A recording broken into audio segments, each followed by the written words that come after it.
suis ému de parler du couple. Pas possible. Pour moi, le couple, c'est un grand mystère. Nous sommes deux êtres humains différents, mais vraiment différents. Un homme, une femme, avec un passé, un autre passé, avec des lignées d'ancêtres totalement différents, partageant, donnant l'impression de partager une culture, voire des fois, voire des convictions personnelles, et pourtant, nous sommes des étrangers. Et pourtant, ça marche. Pourquoi? Comment? Ça, c'est un grand mystère. Et je m'interroge toujours sur ce mystère. Puis un jour, j'ai eu une sorte de déclic. Et vous savez où?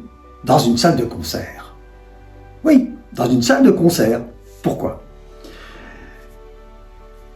J'écoutais un quatuor, celui de Schubert, très connu, le Rosemunde, et j'étais spectateur, bien assis confortablement dans un siège, et sur la scène, 4 chaises, 4 pupitres, et oui, personne, silence, 4 musiciens arrivent, 2 violonistes, un violoncelliste, et un altoïste.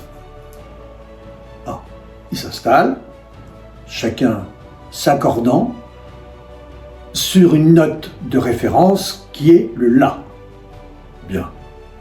Donc tous les instruments vont résonner de la même manière. Silence. Le violoniste commence une note grave. Et les autres, en bas, commencent à jouer. Alors, ils ont l'habitude de jouer ensemble. Et pourtant, on sent très bien qu'à ce moment-là, ils se cherchent. Ils connaissent tous leur partition. Ils regardent la partition. Ils sont complètement dans leur interprétation personnelle. Et peu à peu, arrive une sorte de miracle pour ceux qui écoutent attentivement.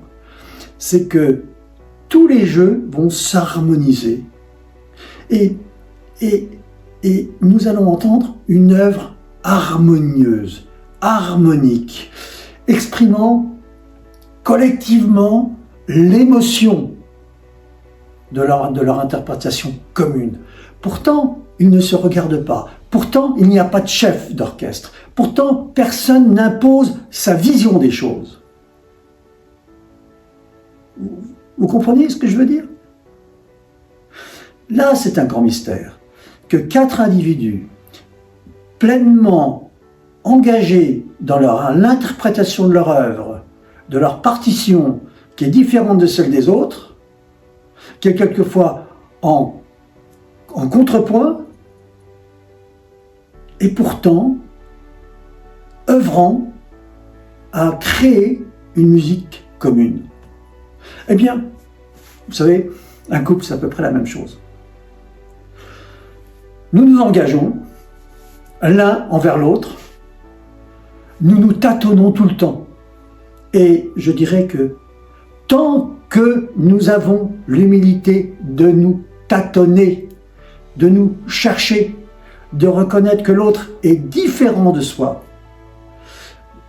peu à peu, en jouant sa propre partition, tout en écoutant l'autre, mais être pleinement soi-même, le couple, peu à peu, va exprimer l'unité, l'harmonie, et quelquefois je dis même, pour les plus chanceux, l'harmonique, c'est-à-dire arriver à un niveau d'harmonie tout à fait exceptionnel.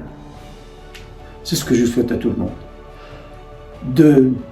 Le seul conseil que je peux donner, si je peux me permettre de donner un conseil, parce que chaque couple est différent, c'est surtout de vivre pleinement ce que je suis. C'est de vivre pleinement ce que vous êtes, vous, et d'être écouté l'autre, de l'entendre, mais surtout de ne pas abandonner, de ne pas faire des concessions sur qui vous êtes.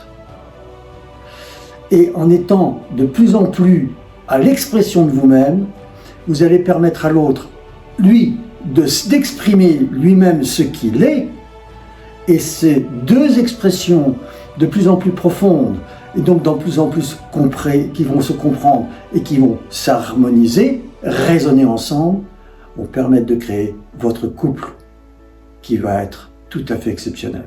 C'est ce que je vous souhaite.